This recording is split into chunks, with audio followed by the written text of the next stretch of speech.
दयालपुर नाम का एक गांव था जहां बाबूलाल नाम का गरीब किसान रहता था। उस किसान के पास एक छोटा सा खेत था। उसी खेत में खेती करके जो भी अनाज होता उसी से बाबूलाल खुश था।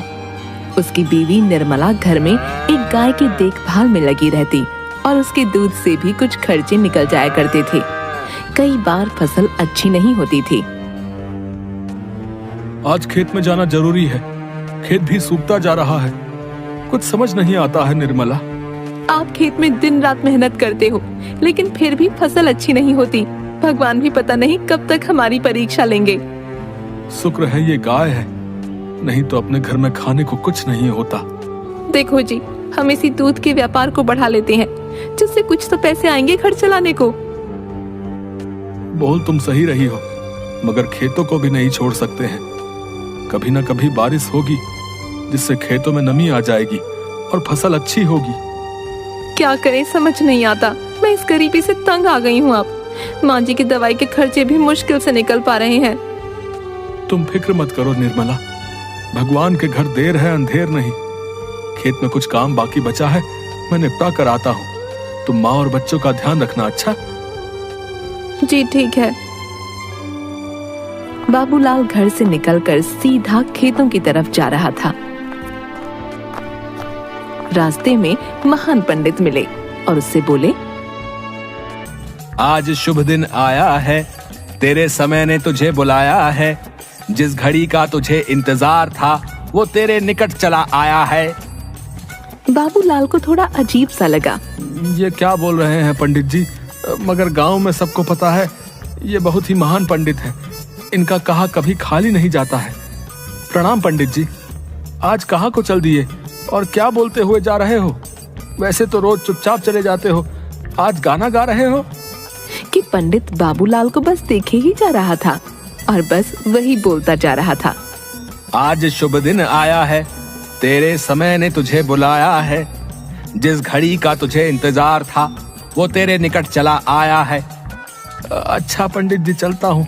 खेतों में काम है, बुआई नहीं की तो अच्छी फसल नहीं आएगी।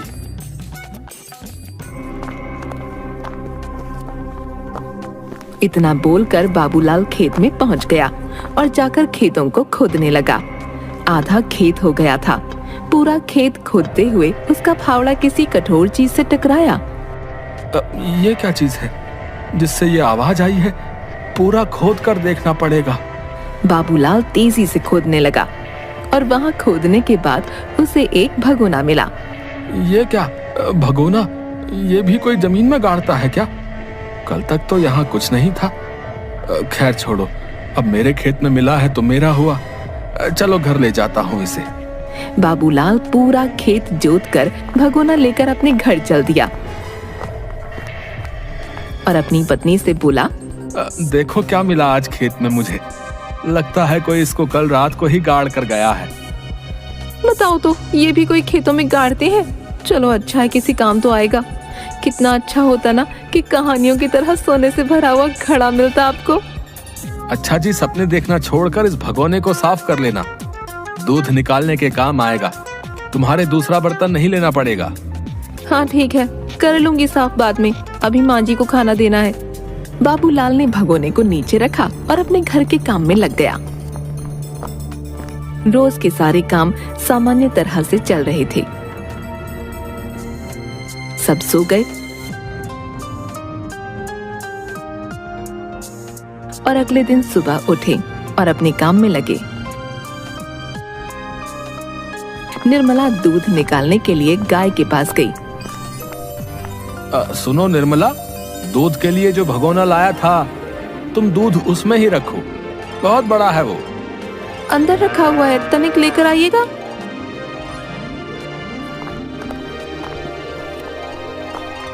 बाबूलाल ने भगोना लाकर निर्मला को दिया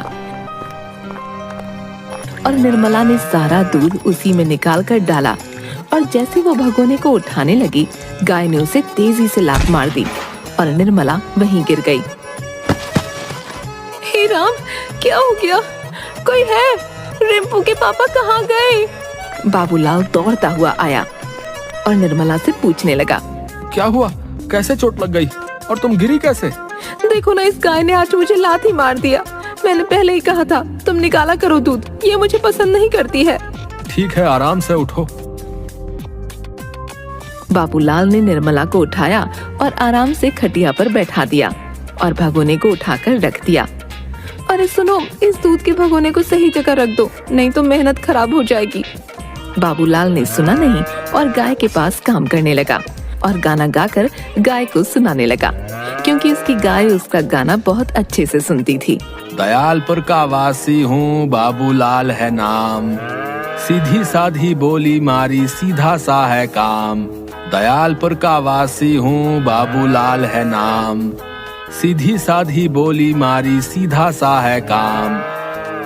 तुम्हारा गाना ही सुन सुन कर बिगड़ी है ये, मुझे तो जरा भी पसंद नहीं करती। बाबूलाल कुछ सुन ही नहीं रहा था और भगोने को बच्चों ने खेलते हुए गिरा दिया और सारा दूध गिरने लगा। अरे देखो, ये क्या किया बच्चों ने तुम्हारे, देखो जरा। रिंपू शिप्पू, ठहरो, तुम दोनों का भी बताती हूँ मैं। अरे क्या किया तुम शैतानों ने? है दूध का भगोना गिरा दिया। रुको, बताता हूँ तुमको, ये रोज का हो गया है तुम लोगों का।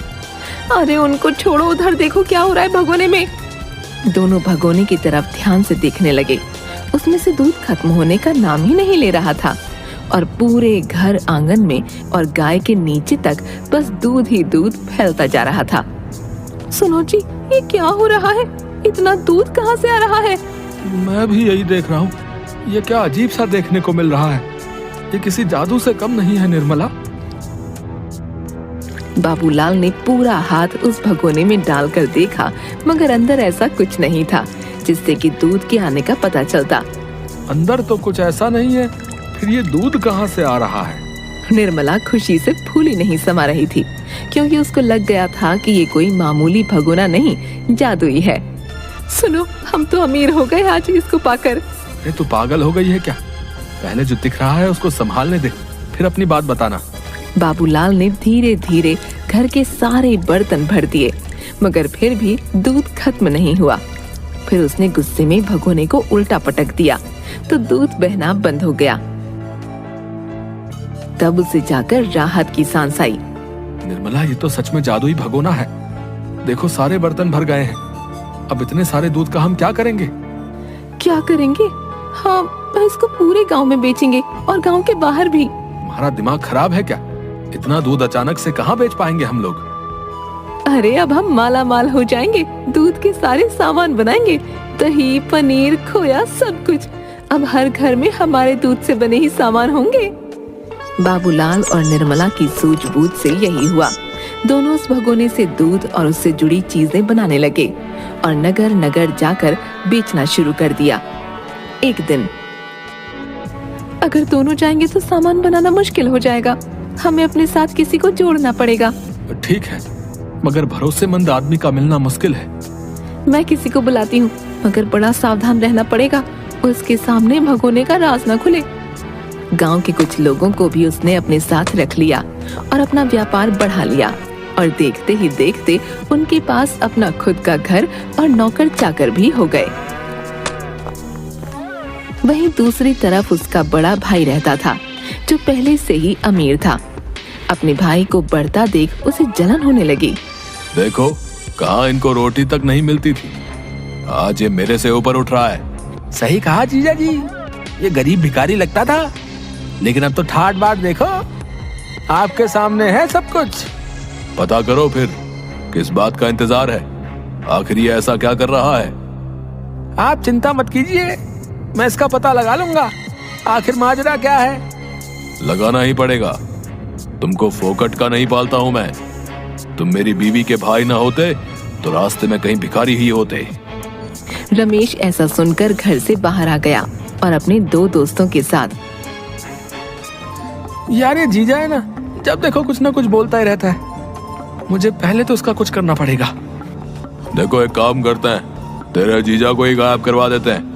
नहीं यार, दीदी को पता लगा तो हर पेड़ पर बंदर बनकर घूमने को बोलेगी। तो एक काम करते हैं यार, प्रधान जी का कुत्ता छोड़ देते हैं। सुना है बहुत भागता है वो। थक कर अपने आप कुछ दिन के लिए बिस्तर पकड़ लेंगे। नहीं यार, वो भी सही नहीं है। अगर गलती से काट लिया तो रोज उठते बैठते जीजा जी मुझे काटेंगे कुत्ता बनकर। ये भी सही नहीं है। अभी जीजा जी ने उनके भाई बाबूलाल के घर क्या चल रहा है उसका पता लगाना है, लेकिन कैसे? अरे मैं बताता हूँ। गांव में 2 चोर आए हैं, दोनों चोरी करने में खूब माहिर हैं। उनको बाबूलाल के घर भेज देते हैं कि पता करो माजरा क्या है और लगे हाथ चोरी भी कर लाओ। हाँ, ये सही रहेगा। तुम उनको बाबूलाल के घर भेजो और सब कुछ समझा देना कि चोरी का माल सरदार के घर चाहिए। दोनों चोर छुपते हुए बाबूलाल के घर जा पहुंचे और खिड़की से झांक कर देखते हुए। उस समय बाबूलाल और निर्मला भगोने से दूध बढ़ा रहे थे। ये सब देखते ही चोर, उड़ी बाबा, ये देखो, कोई जादू चल रहा है क्या? ये दूध कहाँ से आ रहा है? अरे बुड़बक, यही है जादुई भगोना जिसकी वजह से बाबूलाल सेठ बन गया है, समझा? इसी पे हाथ साफ करने का आप उनको आज। दोनों रात में बाबूलाल के घर गए और दीवार से कूद लगाकर अंदर आए। उड़ी बाबा, तुम इंतजार करो जब ये इस कमरे से बाहर जाएगा। हाँ ठीक है बिड़ू। दोनों चोर कुछ देर इंतजार करने लगे। उसके बाद बाबूलाल और निर्मला वहां से बाहर निकले। उड़ी बाबा, यही सही समय है, उठा ले भगोने को और सरदार के घर चलते हैं। खुश होकर सरदार इनाम देगा। मैं तो कहता हूँ इस भगोने को लेकर भाग लेते हैं भाई, माला माल हो जाएंगे क्या? उड़ी बाबा, अरे भाई, सरदार की मार भूल गया क्या? नहीं नहीं, मैं तो जाकर उसी को भगोना दूंगा। दोनों उस भगोने को लेकर वहां से चलने लगे और सीधे जाकर सरदार के घर पहुंचे। सरदार और रमेश भगोने को देखते रहे और सोचने लगे कि वाह साले साहब, कमाल कर दिया। तो इस भगोने की वजह से बाबूलाल इतना अमीर हुआ है, लेकिन इसका इस्तेमाल कैसे करना है? कुछ गड़बड़ तो नहीं होगी? अरे जीजा जी, डालो कुछ भी इसमें, बस बहुत सारा हो जाएगा जो भी डालोगे। मैं इसमें अपनी चिलम डाल दूं क्या? अरे नहीं जीजा जी, इतनी चिलमों का क्या करोगे? कुछ ऐसा डालो जिससे बहुत सा धन मिले। दोनों ने काफी देर तक यही सोचा। ऐसा क्या है जिसे डालकर वो 4 गुनी हो जाए? और अगर कोई कीमती चीज डाल दी और वो वापस नहीं आई तो? भाई साहब, मैं ऐसा जोखिम नहीं लेता हूँ। फिर उनमें से दूसरे वाले चोर को एक आइडिया आया। अरे छोड़ो, तुमको तो कुछ समझ में ही नहीं आ रहे लाए। मैं इसमें अपनी ये चुराई हुई अंगूठी डाल के देखता हूँ भाई। उड़ी बाबा, अरे रुको, ऐसा नहीं कर सकते। हमको कुछ पता नहीं है इसके बारे में। हमको कुछ गड़बड़ नहीं करना है, कुछ नहीं, समझे तुम? मगर दूसरे चोर ने बोलते बोलते अपनी अंगूठी भगोने में डाल दी। तुम कभी मेरी बात नहीं सुनते हो, हमेशा गड़बड़ करते हो। अरे कभी तो सुन लिया करो।